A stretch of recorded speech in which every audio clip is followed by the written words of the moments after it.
शंकराचार्य से जुड़ी एक कहानी भी सुनाई। ज्ञान व्यापी की साधना के लिए दुर्भाग्य से वो ज्ञान व्यापी आज लोग उसको दूसरे शब्दों में मस्जिद कहते हैं, लेकिन वो ज्ञान व्यापी साक्षात विश्वनाथ ही है। जिस ज्ञान व्यापी की उपासना के लिए आप केरल से चल करके यहां आए हैं, मैं उसका साक्षात स्वरूप विश्वनाथ हूं।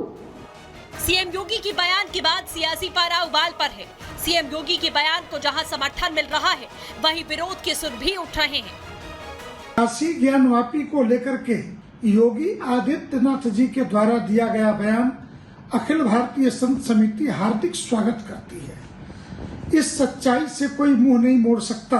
काशी ज्ञानवापी का जो मंदिर है, औरंगजेब के द्वारा 1669 में तोड़ा गया था और मूल में ज्ञानवापी का विश्वनाथ मंदिर, जिसके शिवलिंग को तोड़ नहीं पाए, आज भी वह शिवलिंग वहां विराजित है। इस तरह के बयान सीएम योगी जी, जो देश संविधान से चलता हो उसमें इस तरह के बयान क्या संवैधानिक है? यही आप मुसलमानों का विश्वास जीतना चाहते हैं उनकी मस्जिदों को तोड़कर? ये उत्तर प्रदेश का दुर्भाग्य है कि एक योगी जो है सीएम बन गए, जिन्हें प्रदेश की जनता का उनसे कोई लेना देना नहीं है, बस हिंदुत्व हिंदुत्व हिंदुत्व। दरअसल हिंदुओं की आस्था के केंद्र काशी विश्वनाथ मंदिर के बगल में स्थित ज्ञानवापी को मस्जिद कहने पर लंबे समय से विवाद है, लेकिन हिंदू धर्म ग्रंथों में ज्ञानवापी के निर्माण का साफ उल्लेख मिलता है। स्कंद पुराण में भी ज्ञान के कुएं का जिक्र मिलता है और सीएम योगी यूं ही ज्ञानवापी को साक्षात विश्वनाथ नहीं बता रहे। उनके बयान के पीछे सर्वे रिपोर्ट के सबूत हैं, जो सर्वे एएसआई ने किया था। सर्वे रिपोर्ट के मुताबिक ज्ञानवापी के मंदिर होने के 32 सबूत मिले।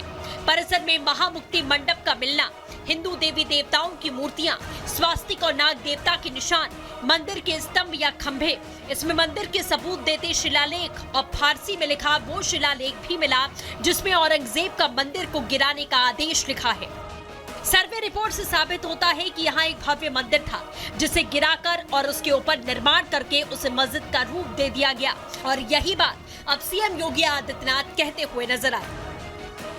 Bureau report, Republic Bharat.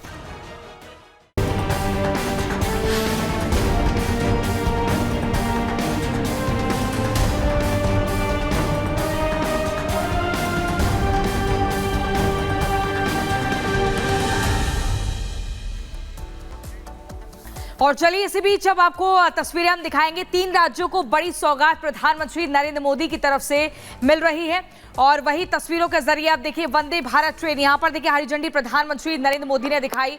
Jharkhand को विकास की सौगात मिली है। वंदे भारत ट्रेन जो कि तमाम सुविधाओं से, आधुनिक सुविधाओं से लैस है ये ट्रेन और ऐसे में पीएम मोदी ने देश को ये बड़ी सौगात दी है। 6 वंदे भारत ट्रेन को हरी झंडी दिखाई गई है। यहाँ पर देखिए लोग जो हैं तालियों के साथ स्वागत कर रहे हैं। झारखंड को विकास की सौगात मिली है और वंदे भारत ट्रेन यहां से आगे बढ़ती हुई पीएम मोदी ने हरी झंडी दिखाई और उसके बाद ट्रेन आगे बढ़ रही है। लोगों में अलग ही खुशी दिख रही है। देखिए ट्रेन को किस कदर सजाया गया है, फूल मालाओं से सजाया गया है और ये जो ट्रेन है ये अंदर से आधुनिक सुविधाओं से लैस है, रफ्तार में बहुत तेजी से चलती है और ऐसे में ये ट्रेन विदेशी ट्रेनों के मुकाबले माना जाता है कि एक बहुत ही जबरदस्त ट्रेन के भीतर लोग ट्रैवल कर रहे हैं। लग्जूरियस एकदम लोगों को यहाँ पर फील होता है। लेकिन लगातार कई राज्यों की अगर बात करें नामिका, तो झारखंड ही नहीं देश भर में अलग अलग राज्यों को वंदे भारत की जो सौगात मिली है, ऐसे में लोगों का सफर बहुत ही आसान हुआ है। तो झारखंड के लोगों के लिए ये रफ्तार की सौगात है, जहां पर नई वंदे भारत ट्रेनें जो है उसको पीएम मोदी हरी झंडी दिखा रहे हैं।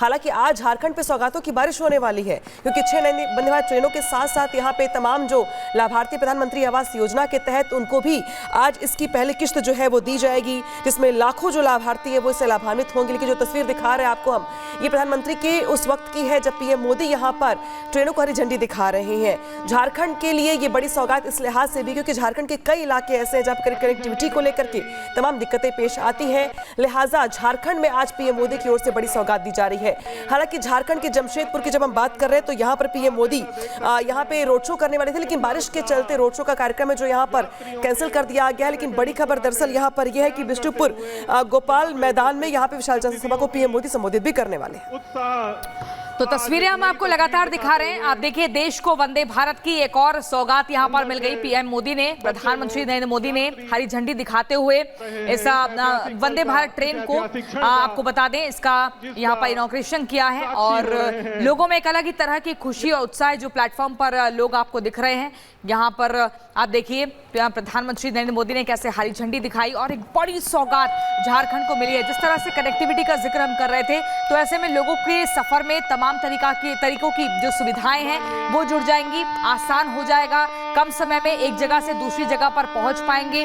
तमाम तरह की सुविधाएं जो हैं वो ट्रेन के भीतर मिलेगी। तो लगातार जो सौगातों की झड़ी है आज झारखंड के लिए, वही तस्वीर बड़ी है और यही हम दिखा रहे हैं कि कैसे, आप देखिए, जिसका इंतजार लंबे वक्त से झारखंड के लोग कर रहे थे, वो इंतजार इन तस्वीरों के जरिए पूरा होता हुआ दिख रहा है और पीएम मोदी ने एक बड़ी सौगात दी है।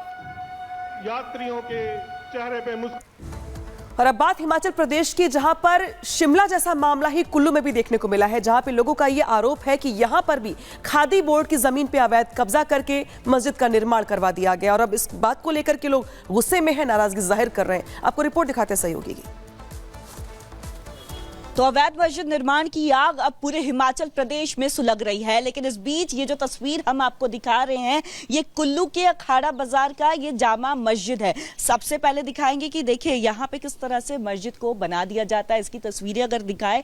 और ये जो 2 फ्लोर नजर आ रहा है, क्योंकि विवाद इस बात को लेकर छिड़ा है कि यहाँ पे 5 मंजिला इमारत बना दी जाती है। हिंदू संगठन ये दावा कर रहा है कि कोई नक्शा पास नहीं होता है, एनओसी पास नहीं होता है और जो इमारत है वो बना दी जाती है। खास तौर पर ये जो 2 फ्लोर आपको ऊपर का नजर आ रहा है, इसे लेकर के विवाद जो है वो कुल्लू में इन दिनों छिड़ा हुआ है। साथ ही साथ बात करें तो हिंदू संगठन की तरफ से भी ये कहा जा रहा है कि हिमाचल में टीसीपी के रूल में जो है, टीसीपी के अकॉर्डिंग जो है इसका नक्शा पास नहीं हुआ है और अगर टीसीपी के अकॉर्डिंग इसका नक्शा पास नहीं होता, यानी ये पूरी बिल्डिंग को जो है वो अवैध बता देते हैं। तो हिंदू संगठन भी इसे लेकर के लगातार विरोध कर रहा है। लेकिन अब हम बात अगर करें पूरे हिमाचल प्रदेश में अवैध मस्जिद की, तो देखिए सबसे पहले ये मामला संजौली का आता है, फिर कुसुम्पटी का आता है, उसके बाद ये आग मंडी तक पहुंचती है और मंडी के बाद जो शांति हमेशा से रहने वाली, जो हिमाचल प्रदेश में कहा जाता है शांति रहती है, देवभूमि कहलाता है, और वो आग अब हिमाचल प्रदेश यानी देवभूमि के कुल्लू तक पहुंच गई है। आज भारी विरोध प्रदर्शन देखने को मिला। हिंदू संगठन ये भी आरोप लगा रहा है कि यहाँ पे जब शुक्रवार होता है और जुम्मे की नमाज की अदायगी होती है तो भारी संख्या में यहाँ पे लोग नमाज पढ़ने पहुंचते हैं, करीब 1000 की तादाद में लोग पहुंचते हैं और ये जो पूरी बिल्डिंग आपको नजर आ रही है, ये जो ऊपर की बिल्डिंग है वहां पे भी लोग भर जाते हैं। हालांकि ये जो ऊपर के जो 2 फ्लोर है इसको लेकर के और ज्यादा विवाद है और अभी फिलहाल 2017 में जब ये मामला म्युनिसिपल कमिश्नर तक पहुंचता है, उसके बाद फिलहाल यहाँ पे स्टे लगा दिया है। लेकिन बात अगर हिंदू संगठन की करें तो उनमें काफी ज्यादा रोष है। उन्होंने साफ तौर पर